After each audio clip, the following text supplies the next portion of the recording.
Hello students, I welcome you all to this session. I am Vaishali Kikan, and today in this session we are going to talk about the epitaxy, and we will be seeing the detailed analysis of the epitaxy. We have already seen many processes associated with the epitaxy. What is epitaxy? What are the chemical reactions associated with it? And we have already discussed the various types of epitaxy as well. If you have not seen the previous video, you can go and watch them first. Okay, so now we are talking about a process which is called auto-doping. Auto-doping is a process by which we can manipulate the doping concentration. We don't do it intentionally. It's a process which happens on its own, and we have the gas phase auto-doping and solid state diffusion. So both of these processes are changing the concentration of dopants inside the substrate. So what happens in the gas phase auto-doping? So whenever we are using the reactants in the vapor phase epitaxy, so in the vapor phase epitaxy we can have the doping reactants also in the higher concentration in the gaseous environment also. So these dopants which are in higher concentration in the surrounding of the substrate, they will be penetrating inside the substrate, and this will be changing the doping concentration of our substrate. So this is called gas phase auto-doping. This is the automatic doping process that is happening. Okay, so now we have the solid state diffusion as well. So let's suppose we have P type of substrate, then we are growing the N type of substrate upon it. So now we have the junction of P or N. So at the junction we will be having the different concentration of P atoms and N type of atoms. So these will be diffusing into each other. Okay, so this type of diffusion will be called the solid state diffusion. It will be happening inside the substrate at the end where my epitaxial layer is combining with the substrate layer. Okay, so at that point we will be having the solid state diffusion, and at the top of the substrate we will be having the gas phase auto-doping. So here we can have the lateral auto-doping as well. The lateral auto-doping happens in the sideways direction. Okay, so if my N plus buried region is there, due to N plus buried region, if I have the P substrate over it, so N plus atoms will be going in the P substrate in the upward direction, but they will be going in the lateral direction as well. So this is the lateral auto-doping. It is a very hazardous type of auto-doping, and this should be controlled and this should be tackled when I am using the epitaxy process.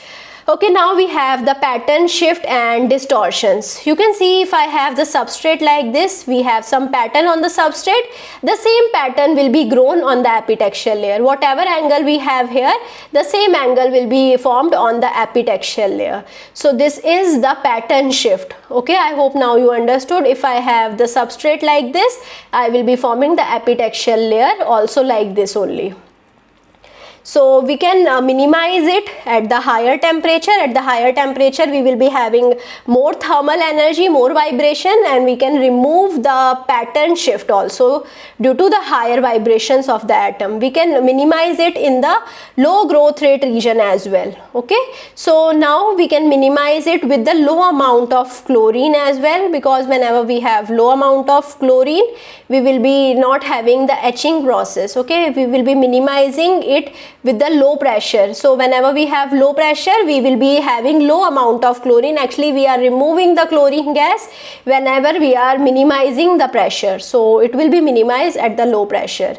So we can have the batch process, like I told about the barrel reactor. It is the batch process. So here we will be using the hydrogen purge, then we will be increasing the temperature, we will be using the HCl clean, then we will be this is the in situ HCl clean. Okay, so so that we will not be having any kind of undesired impurities inside the reactor, we will be using the in situ cleaning, that is HCl clean. Then we will be having the epitaxial layer growth, then again we will be having the hydrogen purge, and then we will be cooling down the temperature, then the nitrogen purge, and we will be opening the chamber to unload the wafer and reload it with the new wafers.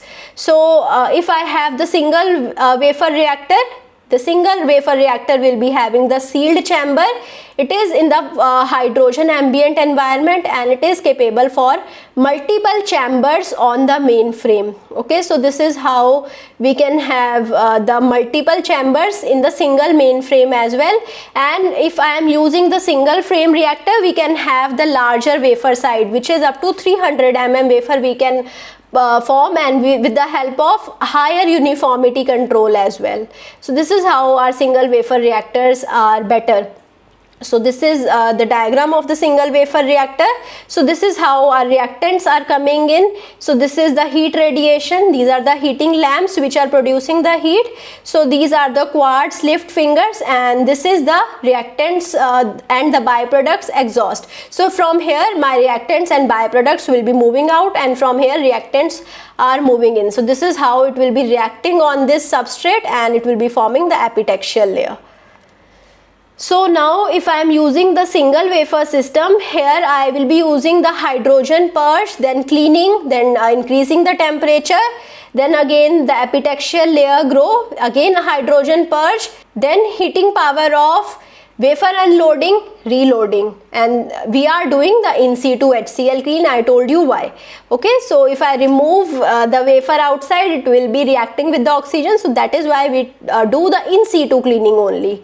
Now why we are doing the hydrogen purge? At the beginning and at the end we are doing the hydrogen purge. Why? So mostly system are using the nitrogen as the purge gas because it is a very stable abundant. We know nitrogen and N2 are having 3 bonds between each one of them. So these 2 nitrogens are held very strongly.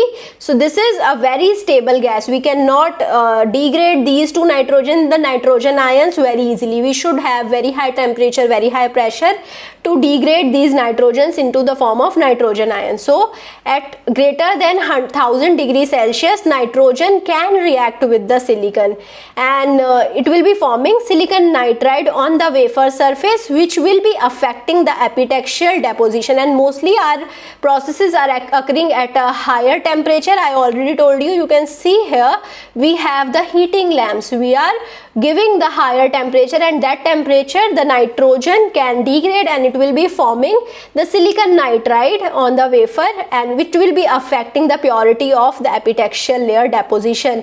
Now to avoid this condition, we are using the hydrogen as the epitaxial chamber purge, and it will also do the cleaning process by forming the hydrides. So this is the importance of hydrogen. You can see the properties of hydrogen. We all know most of the properties. It is having the atomic number 1, atomic weight around 1. So you can see all of the properties associated with the hydrogen. So it was discovered by Henry Cavendish. So I hope now you can see all of the properties, and I don't have to tell you all of these properties in detail. So these are the references. I hope you will be going through all of them. If you have any kind of doubt, you can reach out to me, or you can refer these books. These are really interesting books. So now if you have any kind of doubt, you can also put the doubt in the comment, and I will be trying to resolve it as soon as possible.